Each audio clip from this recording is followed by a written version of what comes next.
All right, and we are going to get started.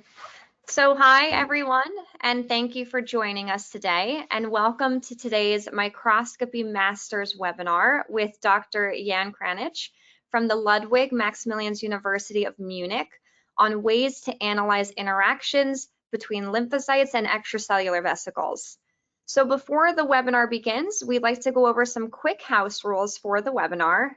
I'm sure you've all noticed by now, but you do have a webinar navigation panel, which is on the side of your screen.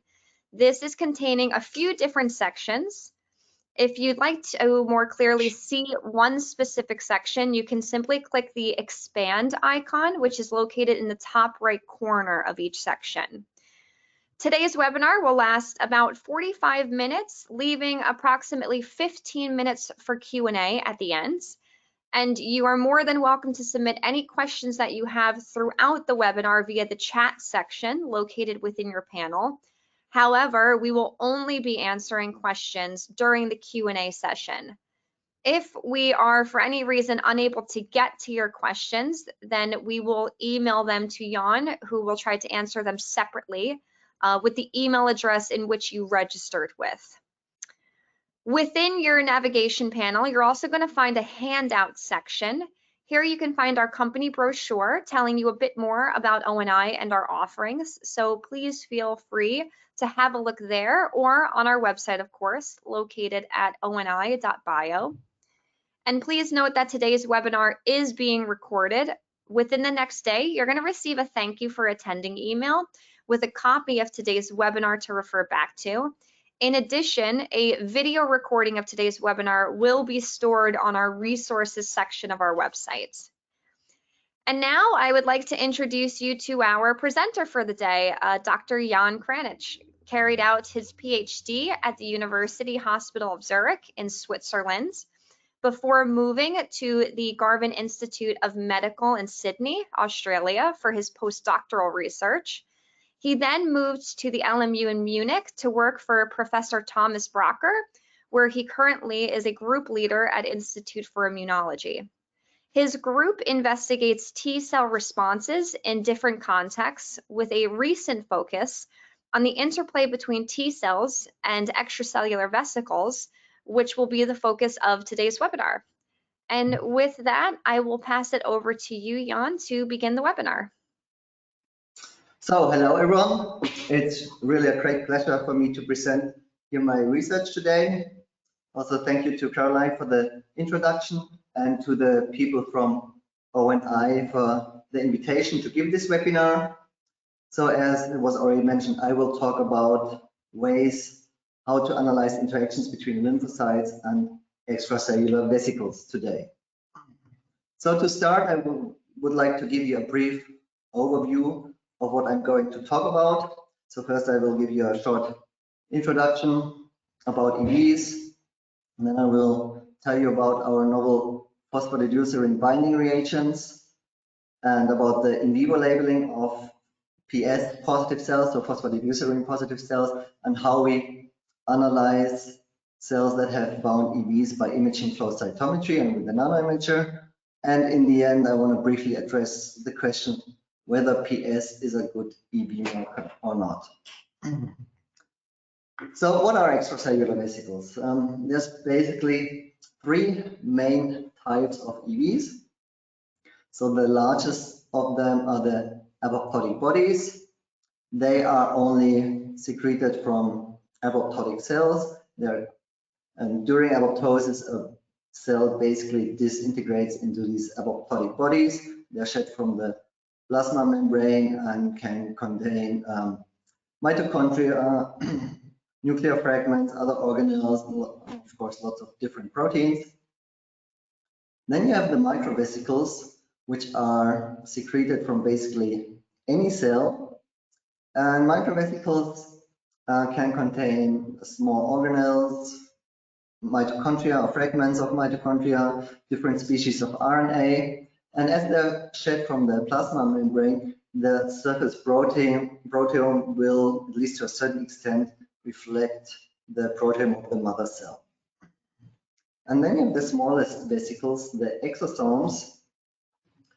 which are not shed from the plasma membrane, but secreted from intracellular multivesicular bodies. Also, probably any cell can or will produce exosomes.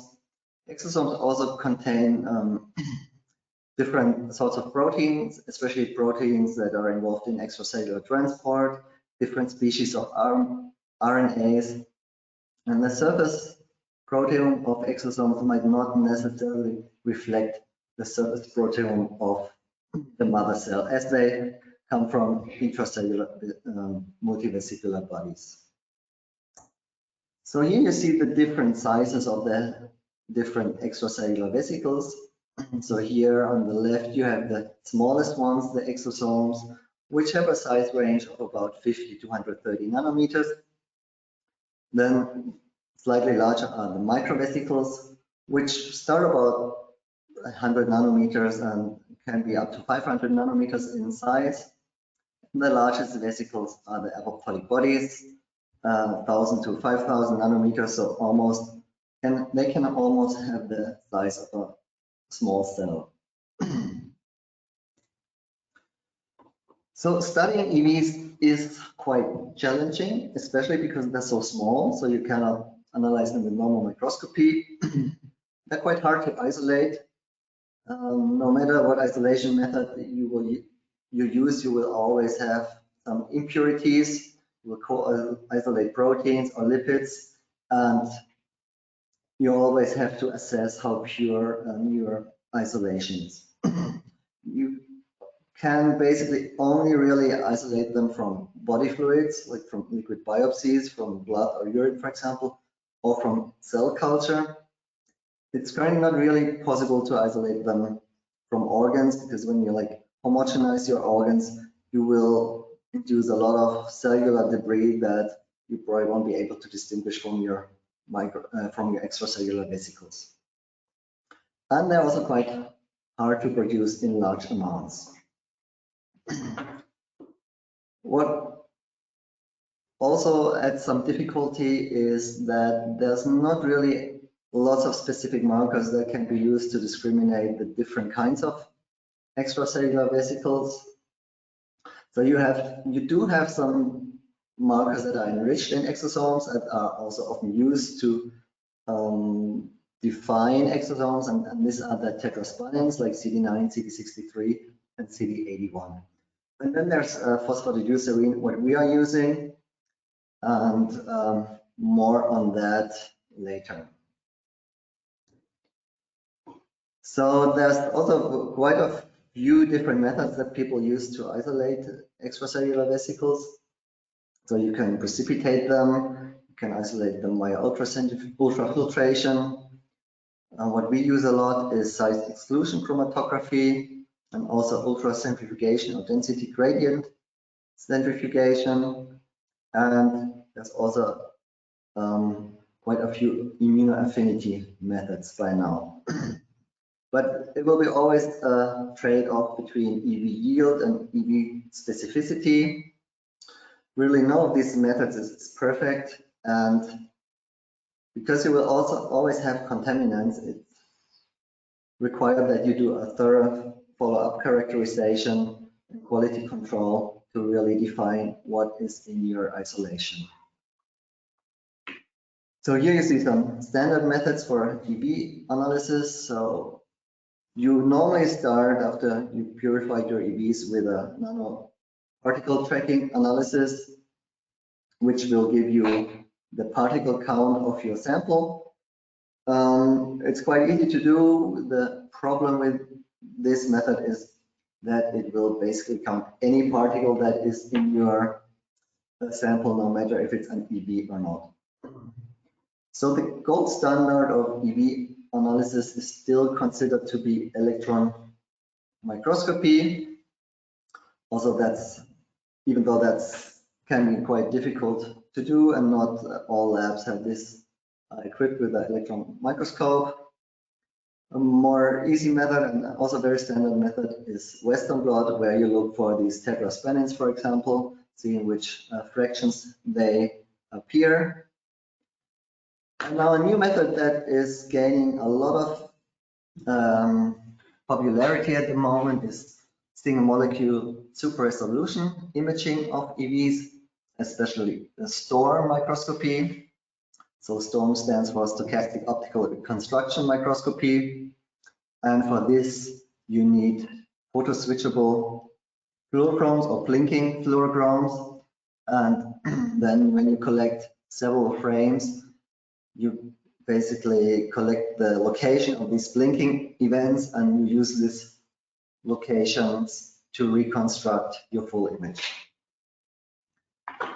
And an image of an EV taken with a nano imager would look like this. It's stained with a phosphatidylserine and CD9, and you can even see the nice ring-like structure or the donut shape even. And with a STORM imaging, you can get a resolution of up to 20 nanometers. So what makes EVs interesting? So the physiological role of EVs is probably cell-to-cell communication, as they contain a lot of cargo like proteins or RNA that can be shuttled between different cells. There's also a lot of interest in the cancer field in EVs because they have the potential to be good biomarkers that can be accessed by non-invasive methods using liquid biopsies. So cancer cells, they produce lots of EVs, and the hope is that a marker would be found that really helps diagnose a tumor very early. EVs can be used as carrier for drug delivery, and the reason why I, as an immunologist, why I am interested in EVs is because they also have been shown to be able to modulate immune responses, and there have been quite a few cancer vaccination trials so far. Unfortunately, so far with little success, although it was already shown in 1998 in this landmark paper from Laurent Stiefvogel that dendritic cell-derived exosomes can be used as cell-free vaccination against marine tumors. It is also well established that EVs contain EVs are produced from antigen-presenting cells and also have antigen as peptide MHC complexes on their surface. And it has been shown that EVs under certain conditions can either directly or indirectly prime naive T cells. However, most of these studies have been done in vitro, and currently there's basically no in vivo evidence that EVs play really an essential role in regulating T cell responses. So when I come to our aim, what we wanted to study, we wanted to analyze EVs and their target cells in situ using phosphatidylserine as a marker. Well, to be completely honest, that wasn't really our initial aim. Our initial aim was to study apoptotic cells, so dying cells in situ in the organ where the cell death occurs. And for this, we generated new phosphatidylserine binding reagents.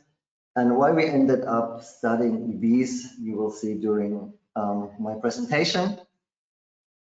So what is phosphatidylserine? It's a phospholipid which in a living cell, or basically it's present in any mammalian cell membrane. And in a living cell, it's strictly kept intracellularly. So phosphatidylserine here is shown in red. It's kept intracellularly by ADP-dependent flipases. And when a cell undergoes cell death, this PS flips outside, so it's now present on the extracellular side of the membrane. And PS is best known as eat me signal, and many people use PS as a marker for dead cells. They normally stain with annexin 5, which requires high levels of calcium. And we think, or also can show that most EVs have PS on their surface. This calcium in the buffer can be quite problematic for downstream applications, especially if you want to look at EVs, because the calcium in the buffer can also form microprecipitates that can be mistaken for EVs. So for us, it was important to have a PS binding reagent that does not need calcium. And already during my PhD, I was working on a protein called MFG8, also known as lactathirin. And MFG8 is able to bind to PS without the need of calcium. MFG8 is normally secreted by macrophages or also follicular dendritic cells in general centers. And then it binds to the surface of apoptotic cells to PS. So it opsonizes the apoptotic cells for recognition by macrophages. MFG8 has an RGD motif, and integrins expressed by the macrophage will then recognize these MFG8 opsonized apoptotic cells. This recognition induces the engulfment or the uptake of the apoptotic cell. So we use this MFG8 to generate PS binding reagents. So we basically use full-length MFG8, or we also have shorter versions where the RGD motif is lacking. And we use it with fluorescent reporters like GFP and Cherry. We also have a version with BRA that allows us biotinylation. We produce this protein in HEK cells. And when we first produced it, we of course had to make sure it binds to PS. So we compared it to an Nexin-5. And as you can see here in the double staining, it really stains the same cells. So this is a staining of apoptotic cells. We get a complete double staining of MFG8 GFP and an Nexin-5. But when we don't add calcium, you see a Nexin-5 no longer binds. Absolutely no binding with an Nexin-5, but MFG8 GFP still binds nicely to the apoptotic cells. So in the meantime, we have developed a second version of the reagent. So this time we only have the C1 domain of MFG8, which can be produced in bacteria. So this allows us for large scale production. And as the C1 domain alone binds very poorly to PS, we biotinylate the C1 domain and then add streptavidin to generate what we call C1 tetramers. And because we use streptavidin, this makes the reagent super versatile because streptavidin comes basically with any tag. You can get streptavidin with any fluorescence. You can get gold labeled streptavidin for electron microscopy, and you get streptavidin with different enzymes. So these can all be used to make C1 tetramers.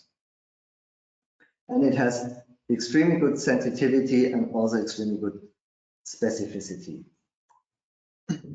So here, just to convince you, it binds still the same cells like Annexin-5. And also when we don't add the calcium, Annexin-5 no longer binds, but the C1 tetramers still nicely stain the apoptotic cells. So as we initially were interested in cell death, our first proof of concept experiment in vivo was a cell death experiment. So we induced cell death on irradiated mice. After 24 hours, we then injected MFG8 GFP intravenously.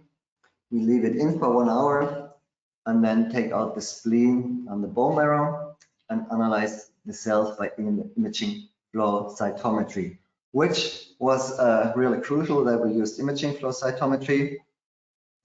The reason for this you will see in a moment. So when we looked at the stained cells, we have here on the top the PS negative cells. no background staining. In the bright field, you have a nice rounded, intact cell. And here below, you have a apoptotic cell, which is intensely stained with MFG8, and you really can see the nicely, very intensely stained apoptotic bodies attached to the cell. And what was also really cool is that we even found apoptotic cells in the process of being phagocytosed, engulfed by CD11b positive neutrophils. So we were really excited when we saw that. So this approach really works well. But unfortunately, this was not the whole truth. So because most of the PS positive cells actually look like this. So you see in the bright field, intact, nice rounded morphology, but then only 1, 2, sometimes a few more intensely stained spots, but a cell body that was not stained at all. So this cell didn't look apoptotic at all. So for us, that looked more like there's something attached. So we suspected that this could be EVs. And we did a lot of experiments to really confirm that these are EVs. One of the most important ones was electron microscopy, where we sorted PS positive lymphocytes. And then when we looked at the EM images, we really saw quite a lot of EVs attached to these cells. So the discrimination between apoptotic and EV positive cells in an imaging flow cytometry experiment was not trivial, because the fluorescent intensity of apoptotic and EV positive cells overlaps quite a bit. So we couldn't just gate on the EV positive cells. So what we then did, we teamed up with Fabian Theis from the Helmholtz Center, and together we developed a deep learning assisted image analysis tool using a deep convolutional autoencoder. And this autoencoder decides, based on the bright field and the fluorescent image of MFG8, whether a cell is apoptotic or EV positive. So we published this method in 2020 in the Journal of Extracellular Vesicles, and we still routinely use it in the lab. And as I'm an immunologist, I was really interested in looking at cell death and EVs in irradiated mice. So for me, it was more interesting to see what happens in a viral infection. So to do this, we infected mice with an acute virus, LCMV Armstrong.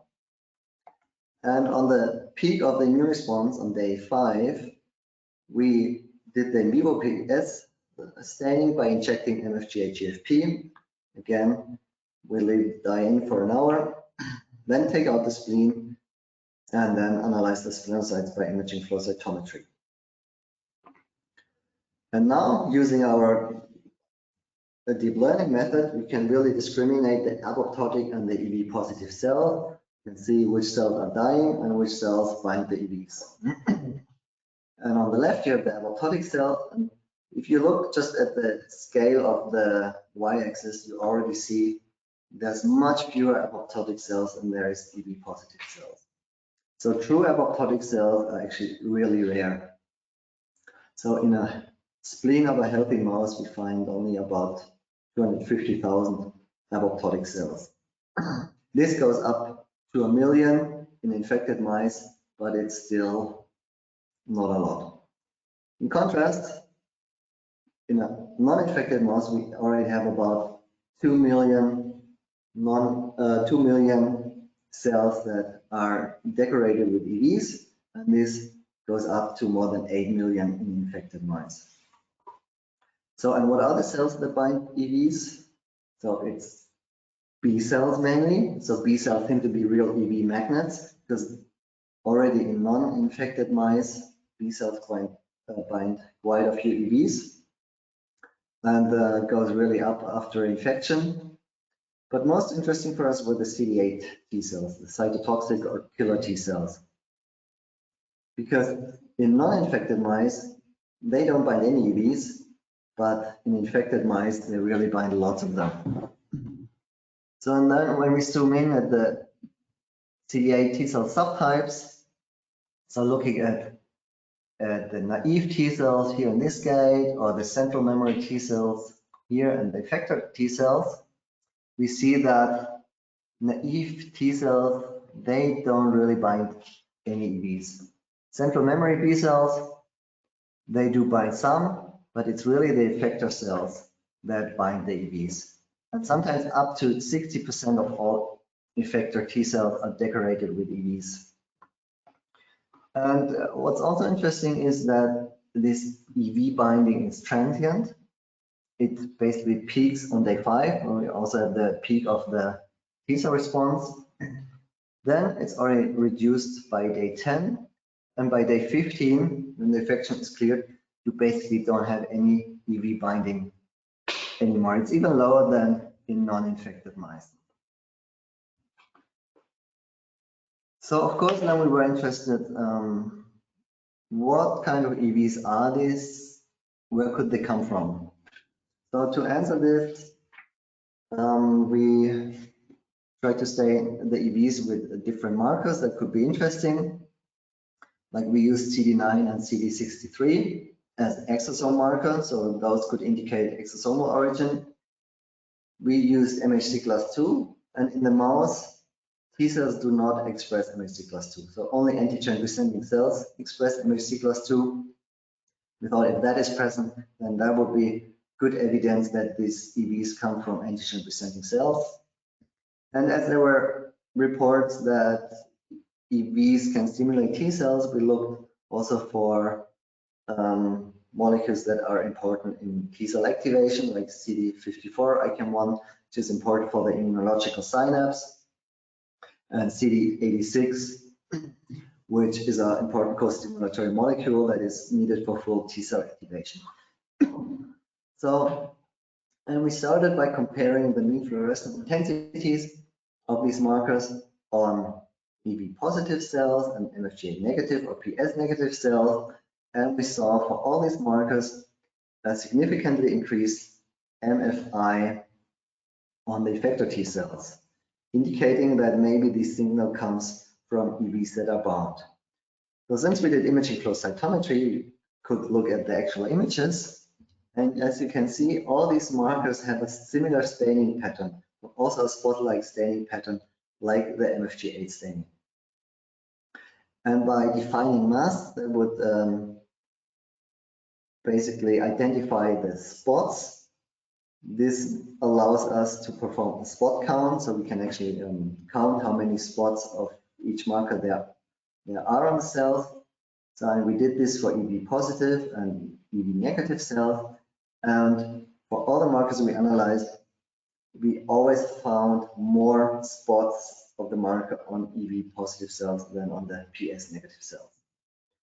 So this indicates that EVs bound by these effector T cells are most likely exosomes, as they carry exosome markers, and they must come from antigen-presenting cells because they also have MHC class 2. But now we wanted to know, okay, do they also co-localize with the MFG8 staining? And this is something we try to do with also with the imaging flow cytometer. Also, this method here has some limitations. You can basically look at the pixel overlap and calculate the pixel overlap, which gives you a bright detail similarity score. But you basically can only look on a per cell basis whether you have good colocalization or not. You cannot say that individual EVs really co-localize. But we did this for all the markers, and if we have a similarity score smaller than 0.7, we basically have close to 0 overlap between the marker staining and the PS staining on the cell. And if we have a BDS score larger than 0.7, then we generally have quite good overlap. So we get very good overlap on more than 70% of the cells for when we look at CD9 and CD63. So this really suggests the exosomal origin. of the PS positive EVs. We also did that for the other markers. We basically find good colocalization on most cells, between 66 and 86% of the cells. We find a really high degree of colocalization, showing that the EVs come from antigen-presenting cells and meet the published requirements of activation of naive T cells. So at this point, I would like to stress that we don't believe that EVs prime naive T cells simply because they do not bind to naive T cells. We don't find EV binding by naive T cells, which makes it very unlikely that naive T cells are primed by EVs. So, as I mentioned, the colocalization analysis has its limitations when we use imaging flow cytometry. So about a year ago, we got our nano imager, and now we thought, okay, this is something that would be really cool to do with the nano imager. So we again infected mice with LCMV. And now for our in vivo PS staining, we didn't use MFG GFP now. Now we used our C1 tetramer, and we used struct-avidine coupled to Alexa Fluor 647 to make the tetramers, because Alexa Fluor 647 is a dye that works very well in the storm. So we took out the splenocytes, and then we stained them with additional markers, CD8 for our cytotoxic T cells, and CD9 to have additional exosome marker. Also, these antibodies, for these antibodies we chose fluorochromes that are compatible with STOR, so dyes that would link. So then we FAC sorted PS positive and PS negative CD8 T cells, and then we coated them or added them to a polylysin coated microscopy slide, added the storm buffer, and then imaged the cells using the nano imager. And that's how the sorted PS positive cells look like. So CD8 is shown in white, PS in green, and CD9 in red. So you really see the cells have lots of green PS positive vesicle attached. And when we zoom in, we see nice clusters that seem to be triple positive for CD8, PS, and CD9. And here in the higher magnification, you really see that you have PS, CD9, double positive exosomes completely co-localizing with CD8. So CD8 is part of the T cell receptor complex. So we have clustered T cell receptor complexes completely co-localizing with EVs, strongly indicating that EVs really engage with the T cell receptor. We also analyzed the sorted PS negative CD8 T cells. There we find hardly any PS positive vesicles. Every now and then we do, because the sorting efficiency is never 100%. But we also don't really find any CD9 positive clusters. We do find CD8 clusters, but they normally don't contain CD9, and of course also not PS, because we sorted for PS negative cells. But then we really wanted to analyze these clusters, quantify them, and this we did with the cluster detection and counting tool in the Cody app. The Cody app is this cloud-based analysis software that comes with the nano imager, which is really easy to use, and it's really powerful for this cluster analysis. So we quantified then the cells with this, where we find these triple positive clusters, and about 3/4 of the cells we analyzed had triple positive clusters on the sorted PS positive cell. Also on the sorted PS negative cells, we still find every now and then a cell that has PS. And when we only look at CD8, we see that the PS positive cells have significantly more clustered CD8, so more clustered T cell receptor complexes than their EV negative counterparts. And when we count the triple positive clusters per cell, we see that we have up to 10 triple positive clusters on the sorted PS positive cells. And when we look at the percentages, we see that up to 60% of all CD8 clusters on PS positive solid cells are triple positive. So we clearly have more clustering of CD8 on EB positive cells, which I think is a striking finding because TCR clustering is required for signaling. And here you see that CD8 is clearly part of the T cell receptor complex. So we now wonder if these PS positive cells really have more T cell receptor signaling. And this we tried to analyze by looking at the transcription factor NFET, which is normally in a naive, non-active T cell. It's present in its inactive form in the cytoplasm, and upon TCR stimulation, NFET very quickly translocates to the nucleus, where it then switches on transcription of key effector genes.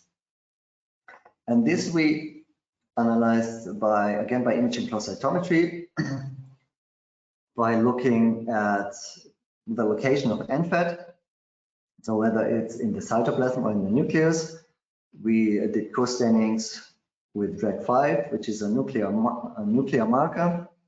And then we calculated the pixel overlap between NFET and DRAG5. And when NFET is cytoplasmic and inactive, we get a very small similarity score, smaller than 1. And when we have active NFET in the nucleus, the similarity score is higher than 1. And we did that in following experimental setup. So we had infected, again, mice with LCMV, and then we adaptively transferred T cells into the mice. And each mouse received 2 different kinds of T cells. So we used transgenic or T cells with a transgenic T cell receptor. So we used the OT1 T cells, which are in this case the unspecific T cells because they bind the peptide from ovalbumin. And as antigen-specific T cells, we use the P14 cells because they recognize a peptide from LCMV. So we pre-activated these T cells in vitro because only activated T cells bind EVs. So after the adoptive transfer, we left them in for 3 days, and on day 5, we labeled the PS positive cells in vivo by injecting MFG HEFP, and then did again imaging flow cytometry. So first we looked, are these transferred T cells able to bind EVs? And yes, they are. So we see EV binding by both antigen-specific and non-specific T cells. However, the EV binding was always higher on the antigen-specific P14 cells, indicating that the TCR somehow is involved in the binding, maybe by stabilizing the interaction. So, but now what happens to NFET? So also this was really cool because we only saw in the antigen-specific PS positive cells a real shift in the similarity score towards the right. So we have a significantly increased similarity score only when the antigen-specific T cells are PS positive, meaning decorated with EVs. We not only had a higher similarity score, we also had more cells that had translocated NFAT. We didn't really see this in the unspecific cells. You see that most of the NFAT here is in the cytoplasm, no matter if they had bound EVs or not, although there is a slight increase on the PS positive OT1 cells, and we think maybe this could be due to co-stimulatory molecules that are present on the EVs. But I think it's safe to say that antigen on EVs is required for the increased NFAT translocation, and that the EVs really trigger T-cell receptor signaling. So these cells are already activated and primed. So what could then be the functional consequence of this EV binding? What does this additional stimulation through EVs do something to the cells?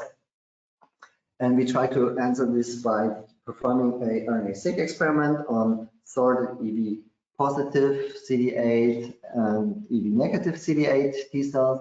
So we did a gene set enrichment analysis and found that gene clusters for cell cycle and division, preparation for cell cycle, and initial cytokine or effector response are strongly enriched on the EV positive T cells, whereas the clusters for memory differentiation are rather repressed at this stage. This increased proliferation we also could confirm by the cell cycle analysis using nuclear stainings, and you can see that the PS positive cells have a lot more cells in G2M phase than the PS negative ones. So these EVs on the T cells, they seem to drive the proliferation of the CD8 cells and also increase expression of effector genes. Okay, so now in the last few minutes, I want to come to the question whether phosphatidylserine is a good marker for EVs, because every reviewer always asks us, okay, well, you're only looking at a subset of EVs. Is PS really a good marker? So, and there's still quite some controversy about this. There's a recent publication from 2021 that claims that PS negative EVs are a major subpopulation in the blood.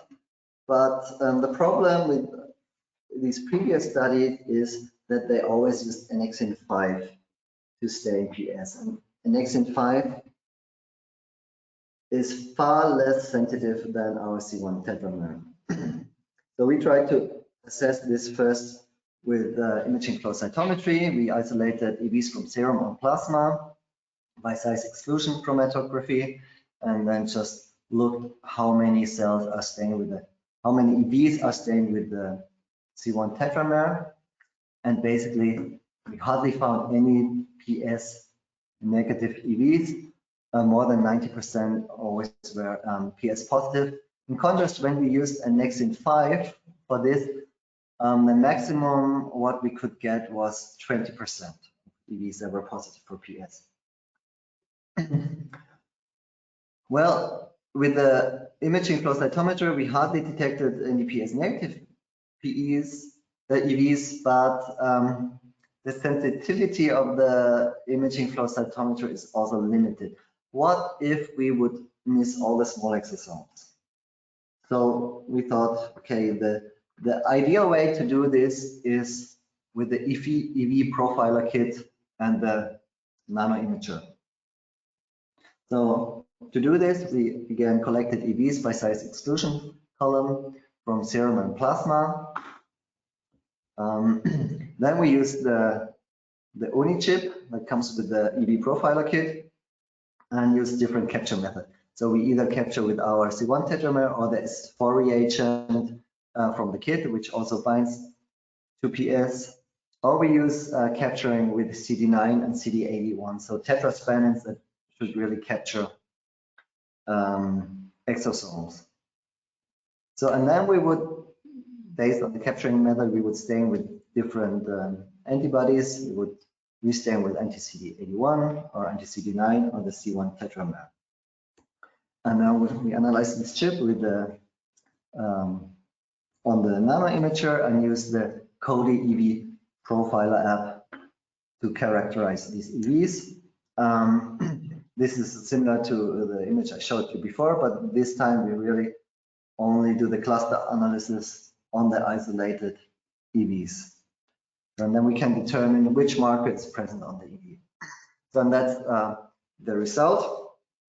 So here on the left, we did capturing with phosphatidylserine, and there, of course, it's no surprise that almost 100% of the EVs that we detect are PS positive.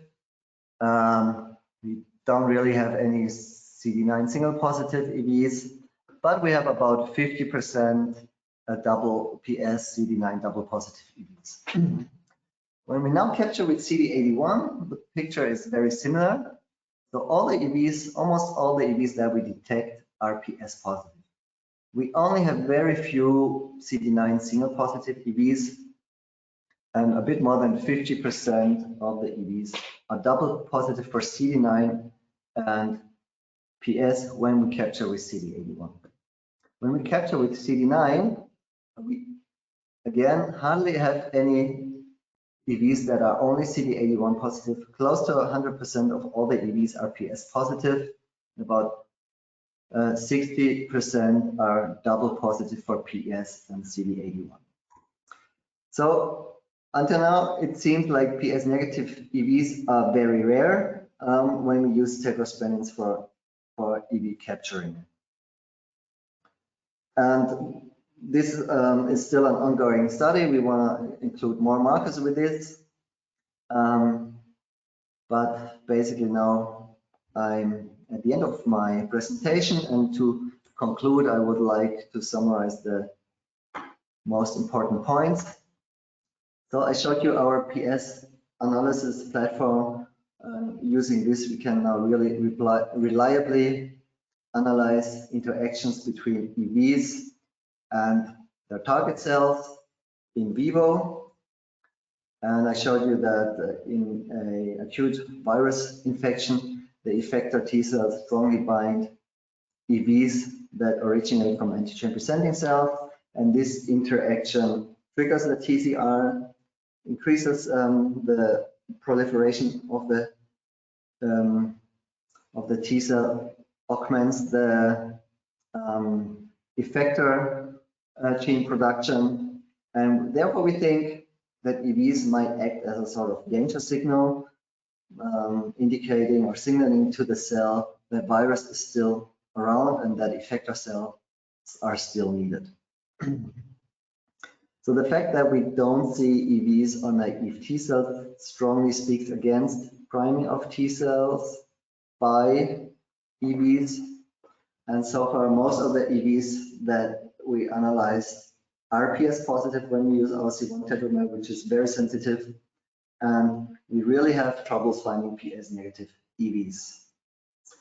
With this, I would like to thank all the current lab members and also the former lab members. I would like to especially thank Lisa Rausch and Lavinia Flaska, who performed most of the experiments I showed you today. And I thank you for your attention, and now I'm happy to take your questions. Great. All right, and thank you so much for that presentation, Jan. We are now going to open the floor to some questions, which Jan will be answering live. And once again, if you have any questions, please feel free to drop them into the chat box. And it looks like we already have a good amount of questions already submitted. So for the very first question, have you also looked at EVs in plasma or serum in LCMV infected animals? Are there any changes? Yes, we have, and we expect that this to be increased, but actually it was the opposite.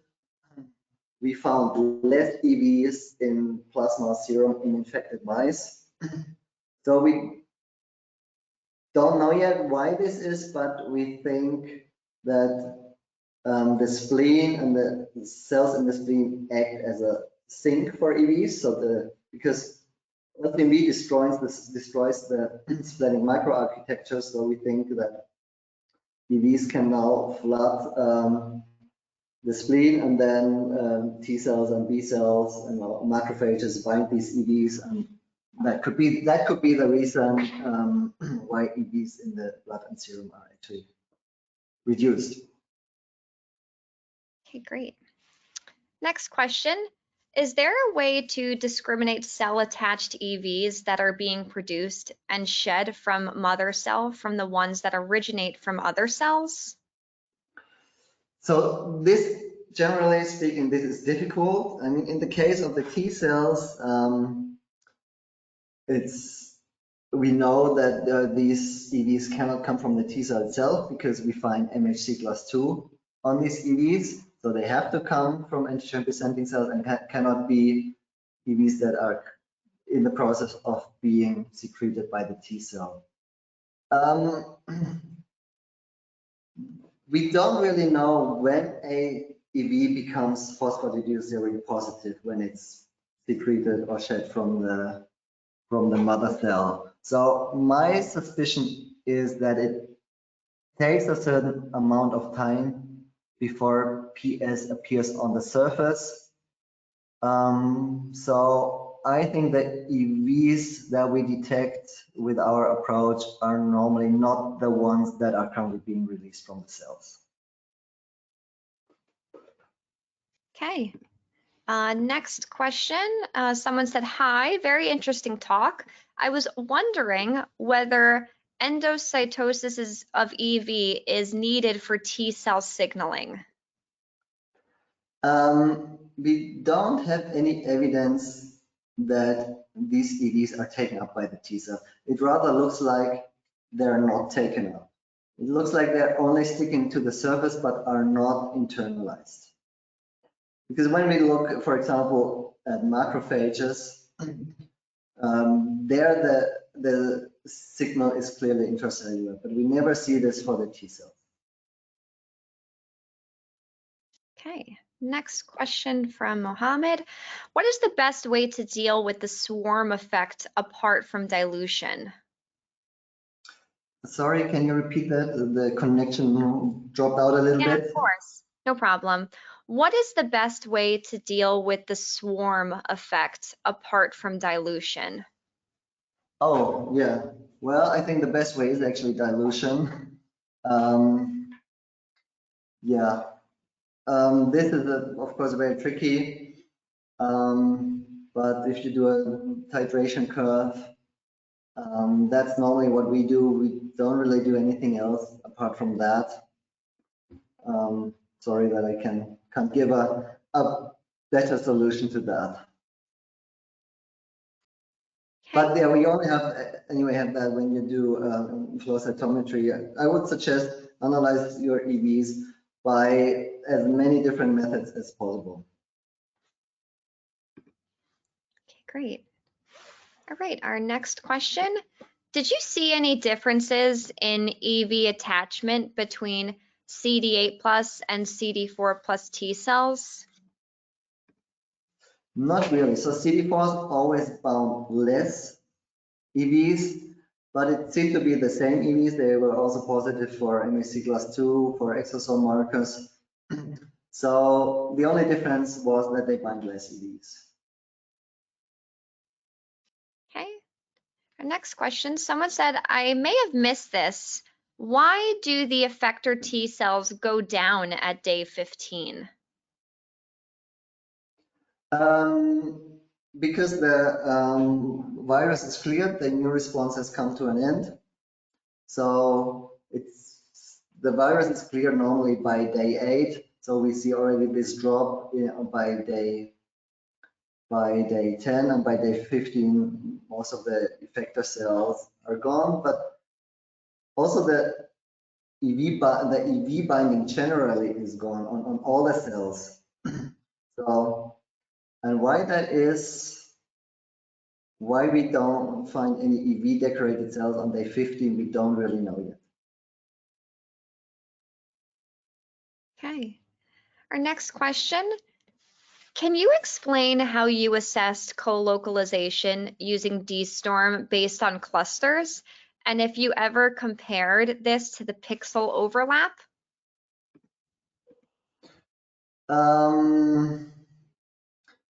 Well, this is something that when you do this cluster profiling, you basically get a Excel sheet with your locations, and from there it already quantifies whether you have single, double, or triple positive EVs. So just based on the location where the signal is, you know whether you have co-localization or not. And second part of the question, no, we haven't really compared that yet, simply because we still need all the antibodies with the right fluorochromes so that they blink. And most of the antibodies we have to label ourselves and really confirm that they also still bind nicely. And so we haven't really analyzed all the markers that we did in imaging flow cytometry. We haven't done them with an nanoimager yet. Okay. But it's ongoing, and yeah, it's on the to-do list. All right, next question. What is the best information that STORM has provided to your study?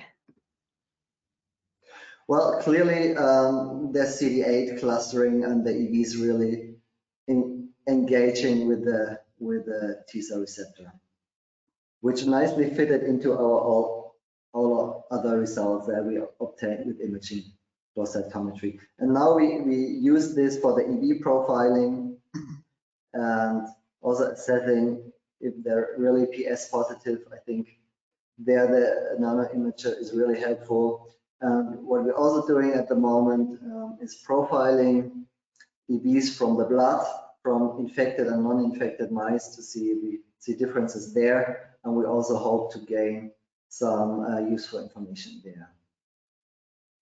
Okay, we'll just take two more questions before we close off. Next question. Why do you think EVs are not bound by native T cells? So we know that naive T cells can bind them, because actually in the blood we do see that, but we never see this in spleen or lymph node. There's no PS positives, naive CD4s or CD8s. That's why we think they don't bind them in the tissue, in the organ. When you incubate EVs with naive T cells, yes, then they can do it, but it doesn't look like they do that in vivo.